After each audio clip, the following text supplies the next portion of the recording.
Today on Cameo, we take to the stage and look behind the curtains of Jamaica's theatre industry. We explore the importance of continued support to our local theatre spaces and get some insight on what it takes to start a business in the performing arts industry.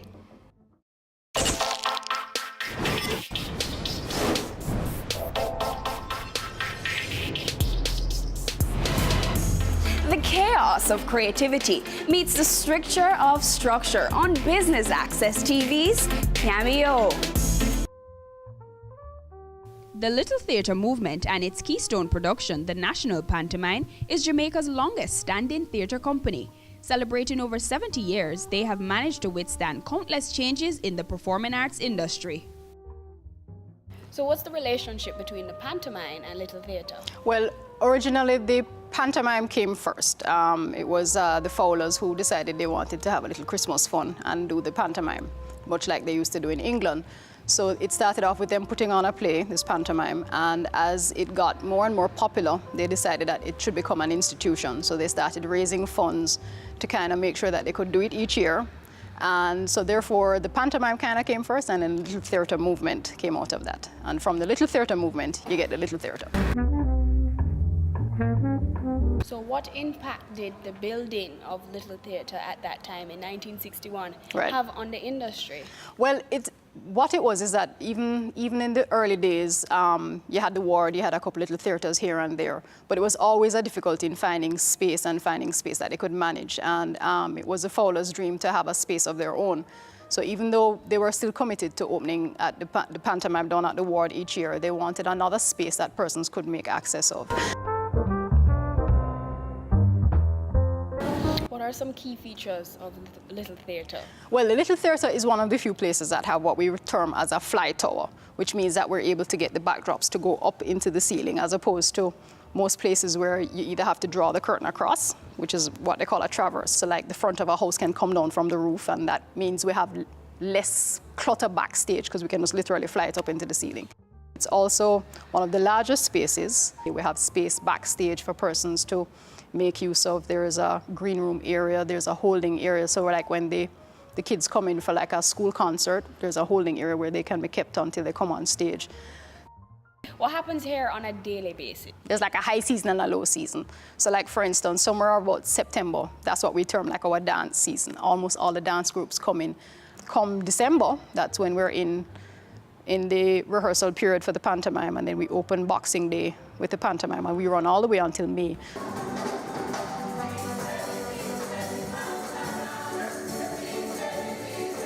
So how does the National Pantomime continue to affect the operation of Little Theatre? Well, it's an interesting thing. The Little Theatre movement is a non-profit organization, so literally whatever we make one year goes into the next year.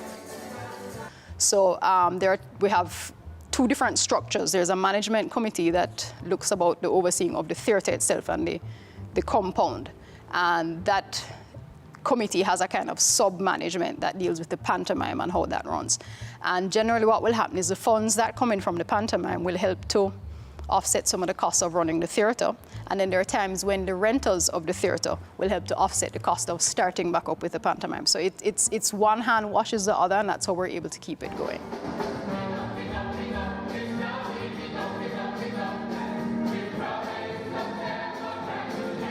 So how does Little Theatre movement and the National Pantomime differ in terms of how they operate business-wise? The theatre, the LTM, the managers and the theatre owners definitely have to make sure that bills must be paid, money must be brought in, and in order to keep it going.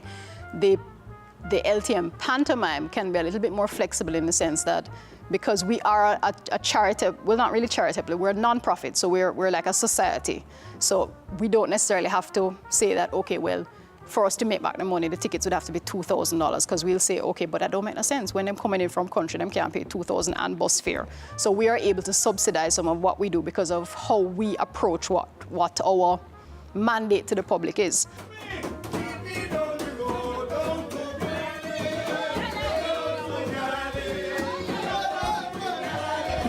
So what changes have been made over the years to the business model? We've had to kind of put in place more structures than before because things change. Whereas in the earlier days, it was more a kind of friendly family kind of arrangement. Things have changed. We have issues like copyright and such. So like persons who come in to rent the theater, they have to get a particular kind of license. We have to make sure that we inform them of that. We have to draw up contracts to make sure they understand what happens during the rental of the space and how that works, their responsibilities, liability, that kind of thing. To what would you attribute the success over the past years of the Little Theatre and the LTM? Well, it's really because we're all theatre people at heart. I mean, some of us might not be on stage, but we do have the love of theatre, and because of that, we approach things with a sense of the purpose that we have. So even from the guy who is at the gate, he understands that this is an important part of our culture. So he will work overtime and make sure that everybody is okay. And because of that family orientation that we have, we're able to juggle things as necessary. So it means that we're willing to go the extra mile without feeling like we're exploiting ourselves, because we are committed to what we do. How does pantomime remain relevant? It's so hard because there are times you come in the theater and all you can see is this, right? And the kids are looking down and you're wondering, are we reaching them? And that makes us worry sometimes when we're putting things together in rehearsal, you know, or is that gonna get the crowd? Is that gonna get the people interested? But what we found is that for people it's a tradition, and the thing is to not waste the fact that it is tradition. Yes, they'll come on Boxing Day, but if they don't see a good show, they're going to be upset. So we have to find ways of definitely keeping our finger on the pulse. How do you remain competitive? I mean, you said earlier that members tend to do multiple jobs. Right. Well, that's also part of it as well, because we have to remain price sensitive, because like I'm saying, there are groups that are coming in from Little London in Westmoreland, and they have to pay the busman and come in and enjoy themselves for the show. So we have to find a way to price it in such a way that the groups that come in for entertainment can do that, as well as the groups that come in for fundraising events, so that they can put their markup on it, so that they can raise their funds to improve their school hall and that kind of thing. So what are the future plans for the Little Theatre movement? Okay, well that's an interesting thing. In our board meetings, it's always the thing that makes us laugh when Mrs. G, Barbara Gludon, will say to us, so, yeah, but that's this year, what will happen later on, what we're going to do? And she's the one that pushes us to try and see what we can do. So we have a couple of things coming online. One of the things is just upgrading the plant itself, so we need to make it more efficient so that we can keep our costs down. So we're also looking at improving the seating, improving the lighting, because we have older lighting equipment and now everybody wants LED. They're cooler, easier to run, take up less space. And that's one of the things that we have to do. We have to make ourselves more efficient and find ways of just being able to continue to bring the kind of quality productions that we're known for, and make sure we can do it at the price that persons can come in and enjoy a night at the theatre. Coming up next, Conroy Wilson of Ashe. Ashe is widely known for many of their successes on stage. Off stage and behind the scenes, they approach the performing arts industry from different perspectives and understand how to leverage their unique advantage.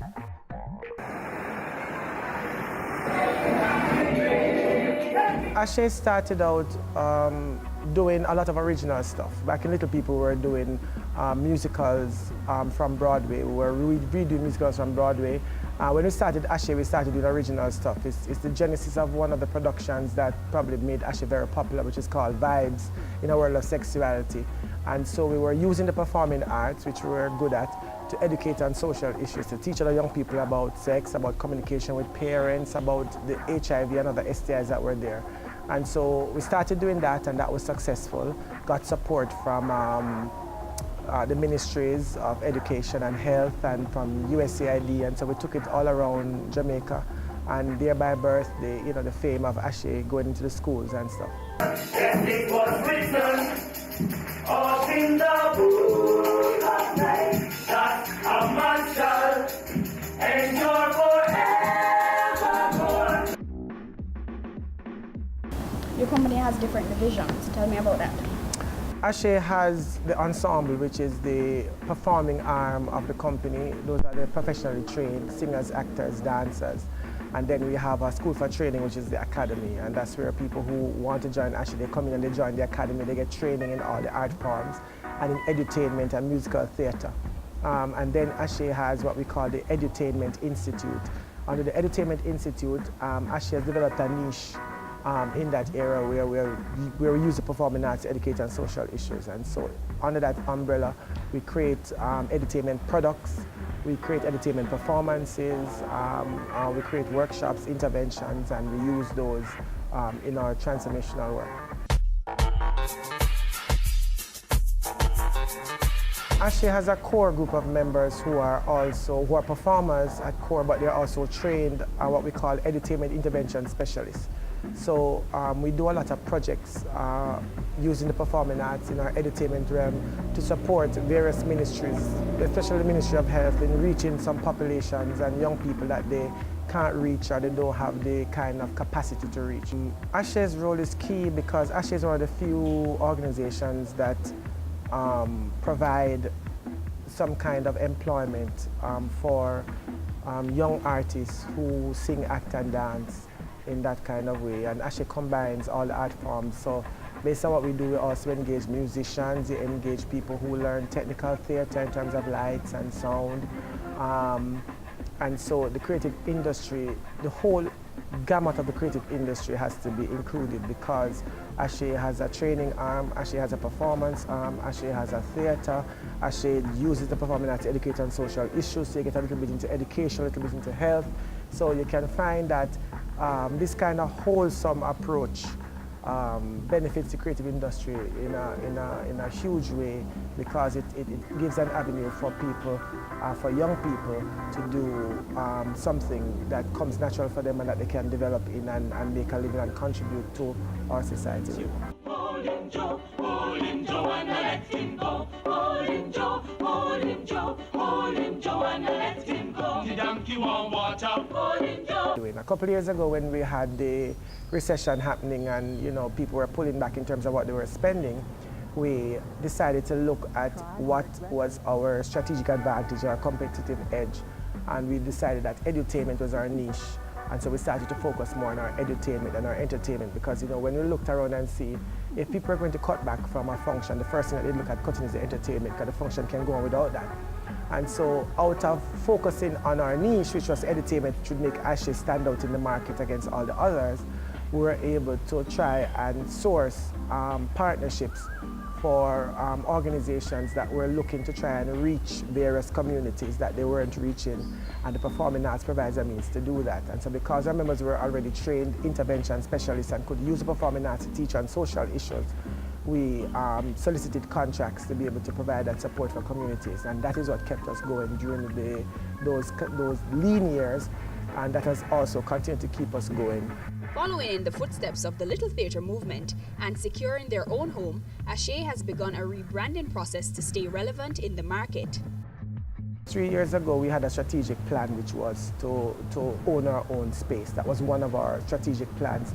And so through our partnerships with local and international donors, we were able to leverage providing the service that we provide in the performing arts, using the performing arts to reach various communities to be able to attract some kind of support. How do we now put ourselves back out there, given that we now have a firm, steady location? And so we've started to do that with the production called Deadlift.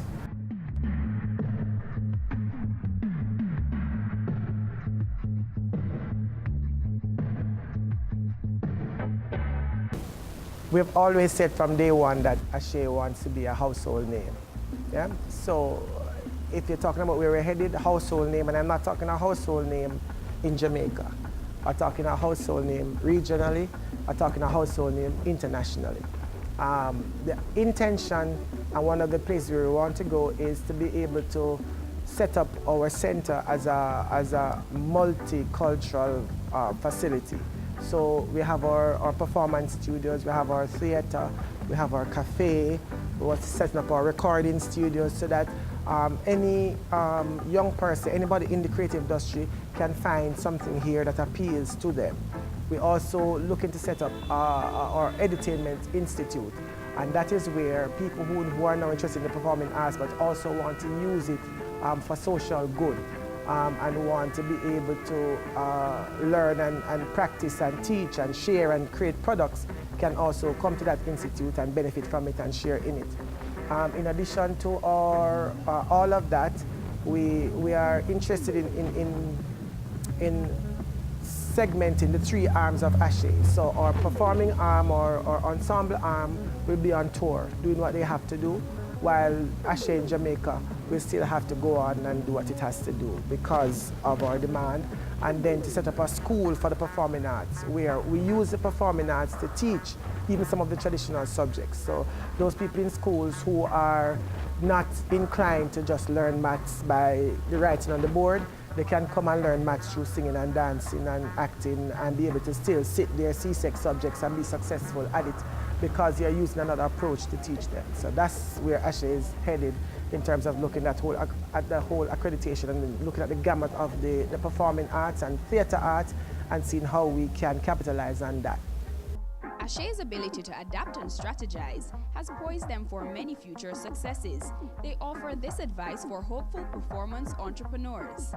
The key to succeeding as an entrepreneur in this industry, I would believe, is one is to know what your craft is to know and to learn your craft, because a lot of people tend to think that the performing art is something you just get up and do, you know, and so a lot of people can get up and say they're a dancer, they're a singer, they're an actor, but at the end of the day you have to develop your craft and get real training in it so that you know your area and your avenue.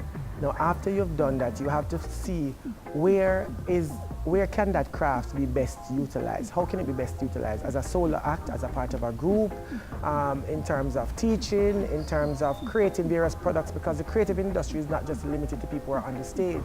It's a whole gamut of things that come together to make the industry what it is. There are people behind the cameras, that's also a part of the creative industry. There are people who write, that's also a part of the creative industry. There are people who arrange the music, there are people who make the music, there are people who play the music. And so you need to find where is your passion, where is your area of giftedness, where it is that you function best, and then see what opportunities can you network and partner with, because all the corporate companies and entities, they tap into the creative industries in various ways. All of their marketing campaigns require somebody who's going to sing some song, require somebody who's going to bring some kind of creativity to their entire organization. And so you have to find ways that match your creative skills with what is being required in a corporate setting.